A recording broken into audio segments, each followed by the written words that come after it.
What's up everybody, welcome to Money Management channel. My name is Andrei and today I'm gonna be doing an update on MMTLP and FINRA saga. I got the cash in the bag, stadium packed, born a rock star in this life, gonna live it up. And guys, for today's video I have several very interesting news. First of all, I will show you the update in regards to the South Korean investigation that is directly related to MMTLP shares. I will show you my thoughts in regards to this news, and I will explain you should we rely on this investigation or not. On top of that, I will show you that FINRA could prevent all the illegal activity back in the days in 2022 and even in 2021, and they could do it easily, but unfortunately they do nothing. On top of that, I will show you that potentially we have an answer from Congress members who are satisfied with the result of the investigation of MMTLP shares. And I will explain you why this news is not the best one for us, for MMTLP community, and I will explain you what we should do next. On top of that, guys, I will show you even more evidence that our community is working hard in order to have the resolution, and I will show you even more evidence of this fact. So, and before we dive deep into all of this, guys, please hit the like button for YouTube algorithm and drop me a line in the comment section for whatever reasons you want. And let's start with this news. Meta News reposted the tweet that was published by Junk Savvy 18 hours ago, and Junk Savvy refers her tweet to the South Korean news that South Korea regulators are now investigating the MMTLP issue. And definitely, guys, it is the first time ever that we have this type of investigation from abroad, and I have to admit that South Korean regulators have a lot of power on their stock market, and if they are interested in this case, definitely it shows that something's wrong with this ticker symbol and with this situation in general. Let me quote you this tweet in details. So, Junk Savvy wrote, "The MMTLP fiasco has now hit the radar screens of South Korean financial regulators. Has Kiwoom Securities been caught naked? MMTLP investors and TRCH OG file compliance with South Korean Financial Supervisory Service, FSS. Among the issues of the complaint, Kiwoom Securities' refusal to provide information regarding MMTLP and the dividend share of NBH owed to shareholders, and is interfering with their property rights by not allowing shareholders to transfer their shares to the issuer's transfer agent. Sources indicate that information regarding the MMTLP fiasco and shareholder compliance have been shared with the Korean Attorney General as well, who prosecuted the Luna crypto criminal. If you are an MMTLP TRCH investor from South Korea, please consider filing compliance with the FSS and FSC. Contact information in post below. We are not going away." And guys, definitely this might be another potential path to the resolution, but in my opinion, we shouldn't rely for 100% only on this path alone. And definitely we have to use any possible way how we can receive more data, more information, how we can use this information in our favor to achieve our main goal, to have fair and transparent market. And on top of that, we have to solve our internal problem of illegal activity that is surrounding the MMTLP shares. And guys, definitely this might be quite interesting experience, but to be honest, do not rely, as I already mentioned, on this path alone, because it is pretty much the very first time when this type of investigation happens, and definitely we don't know what type of relationships the South Korean Financial Supervisory Service has with the SEC, for example, or with other authorities that work on US stock market side. And that is why, guys, keep this news in mind, but do not rely for 100% on it. Next one, let me show you this due diligence that was made by RareGD, and guys, it is quite interesting and quite obvious facts that no one pay their attention to. So he wrote, fortunately, FINRA began a bullshit investigation into the issuers of MMAT and MMTLP on December the 5th of 2022, a day before publishing the first MMTLP corporate action. Interesting that FINRA suspected them of fraud manipulation, but still choose to proceed with the corporate action the very next day. This would technically be in violation of FINRA Rule 6490. Did FINRA not see evidence of fraud and manipulation back then? Was one day too soon to complete their investigation? I'll be interested in how they explain not protecting investors and not maintaining market integrity when they proceeded with posting the corporate action while suspecting fraud. Too late to say that they only investigated after the U3 halt. And we know this information from the FOIA request that was disclosed somewhere in 2023, in mid-March of 2023, if I remember it correct. But these letters were published, as you can see, on December the 5th of 2022, and even prior to this date. On top of that, RareDD added this 11 hours ago. Wait, didn't the SEC suspect fraud back in 2021 before the merger? Amazing that their suspicion didn't prevent them from making the MMTLP S1 effective in November 2022. And definitely this is another evidence that authorities knew about the issues and about illegal activity that were happening around the MMAT and MMTLP ticker symbols back in 2021 and 2022, but they did nothing in order to solve this problem. So let me show you another update, at this time from Scott Trott. And you know that just recently he wrote a letter to Charles Schwab where he explains his point of view, and he refers to the information that he received from Charles Schwab itself in regards to our case, and this information is extremely unpleasant for Charles Schwab. That is why Scott Trott is preparing a lawsuit, and he is trying to challenge the fact that the implementation of U3 halt should be removed, and we have to have 2 additional days of trading. Guys, you know my opinion, but I want to pay your attention on this tweet. 17 hours ago he wrote this. Well, Gantt continued to grind away on the lawsuit and all the related filings, and thought this might make the day for a few of MMTLP faithful. Just a little way to brighten Ari Rubinstein's day.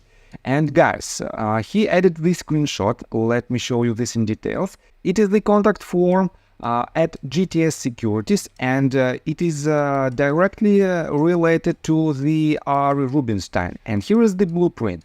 Dear Ari Rubinstein, I have attempted to call using 2 separate phone numbers for GTS to reach you to no avail. Some lines have weird tones, others just ring ad infinitum. If this doesn't work, I'll use X and post what I'm asking here, as I think you are Ari Rubinstein. We will accept US first-class mail for service of process for litigation. I'm suing you under these several laws and trying to keep costs to a minimum, as I, like so many others, have been victimized by naked short selling, and I only have enough money to file lawsuits. So going this by mail allows you a little extra time to answer the complaint, and I save a few bucks. Let me know at the above email. Sincerely, Scott Trott.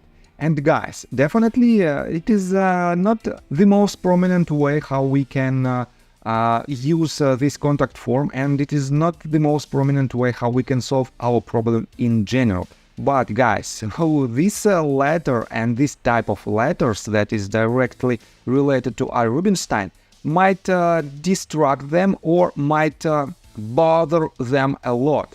And definitely this might lead to some steps from their side that will be quite interesting for us as a MMTLP community.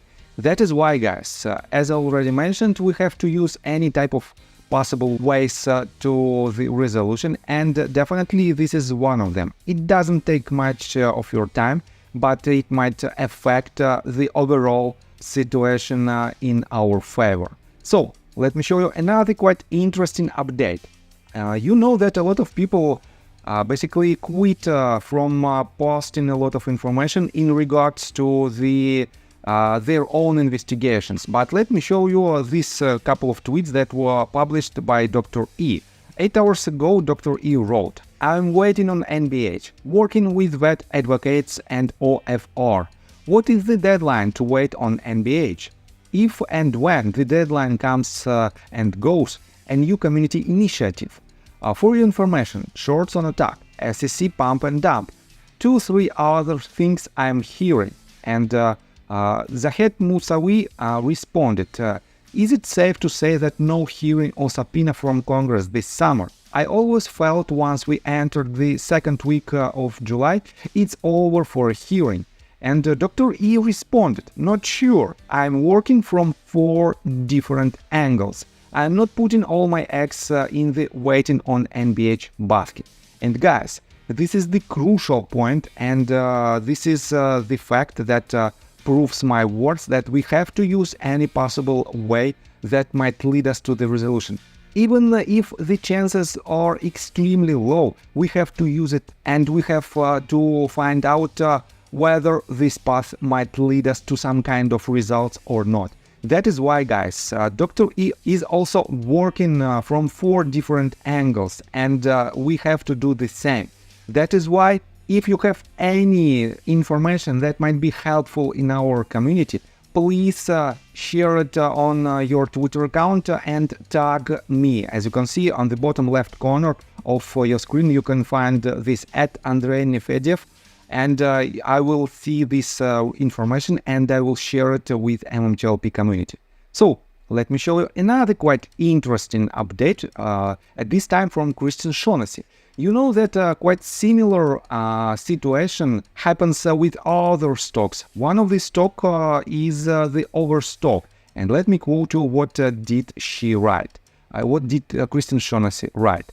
Former Overstock CEO Patrick Byrne fought predatory short selling for more than a decade. His advice to other CEOs and retail investors: don't expect Congress, especially the Senate Banking and House Financial Service Committee, to help you. So guys, quite weird conclusion, but let me show you some additional details. If you were the bad guys in this scenario and you went to Washington with $100 million to buy some politicians, who are the first politicians you would buy? You would buy the ones on those committees. You can get nowhere working through those committees, absolutely nowhere, Republican and Democrat. The first people they try to buy the Senate Banking and the House Financial Service Committee. Is Pete Domenici still a senator from New Mexico now? He died in 2017. No. I went to see him about 3 times. I brought economists, traders, people could explain inside out, answer all his questions. A very good guy. I like Pete Domenici, Democrat. And finally, the 3rd time, I left his chief of staff, who was a retired Morgan Stanley guy, pulled me aside. He was very polite and he said he was taking pity on me to tell me this. He was like, I can tell Mr. Byrne, you're getting really frustrated because you're explaining to us this stuff and the senator just nods and you are wondering why isn't anything being done. Let me explain. For each time you are in here, Goldman Sachs and Bear Stearns and Morgan Stanley, they are in here 10 times, telling the senator to ignore everything you had to say. And guys, it is a direct speech from Patrick Byrne, and definitely he has much more experience compared to other cases because he is in this short selling fight for more than a decade. And guys, that is why we shouldn't rely on any particular path to the resolution. We have to use every possible chance to win this battle. And this is another tweet that proves my words. On top of that, guys, we still don't have the responses, any type of responses from Representative Ralph Norman or from Pete Sessions in regards to the letter that was written by Ralph Norman and Pete Sessions as well, on June the 5th with a deadline, strict deadline for Gary Gensler to answer in regards to the investigation that is related to MMTLP by June 15th. We don't have any information, but guys, take a look right here. Just couple of weeks ago on June 28th, and I covered this tweet on one of my previous videos, Paul T posted this. Most of you know I live in New Jersey. Today I received a letter via USPS from Pete Sessions' office. It is solely regarding MMTLP. Pete says he's still committed to seeking answers to this multi-jurisdictional issue. We'll see. An attachment, SEC press release, was also provided regarding the lawsuit to MMAT, John Burda and Palikaras. Here is what I received. And guys, for some opinions, this letter potentially could be the answer that received Pete Sessions, and he basically was satisfied with this answer in regards to the investigation that we have on the table. But let me show you this, that Securities and Exchange Commission released the information concerning metamaterials and its former CEO John Burda and George Palikaras, and they basically find John Burda, George Palikaras and MMAT. And guys, in my opinion, this case is not related to our main goal, and that is why this answer shouldn't be satisfying for us as the MMTLP community members. That is why, guys, I think we still have to ask Pete Sessions and Ralph Norman in order to receive the answers on our case. And guys, let me tell you my personal story. I have a wife and 2 children aged 11 and 15, as well as a small dog. After 30 years of living in Russia near the Baikal Lake, we decided to move. Now we reside in Serbia. Although I don't own any MMTLP shares, I invest a lot of time creating daily MMTLP videos. I have been doing this every day without days off and holidays for more than 1.5 years. Now I wish to buy back this time from my family, from my children. We've agreed that I will ask the MMTLP community to support me, and I will give all the money to the children. Therefore, if you believe that I am providing useful content for you and wish to support me, you can join my Patreon account. For $5 a month, I will add your name to my list of supporters if you wish. Thank you in advance. The link you can find in the description below. So, I think that's all information that I want to provide you. If you like my video, please hit the like button and subscribe to my channel, and see you guys and girls next time. Bye! I got the cash in the bag, stadium packed, born a rock star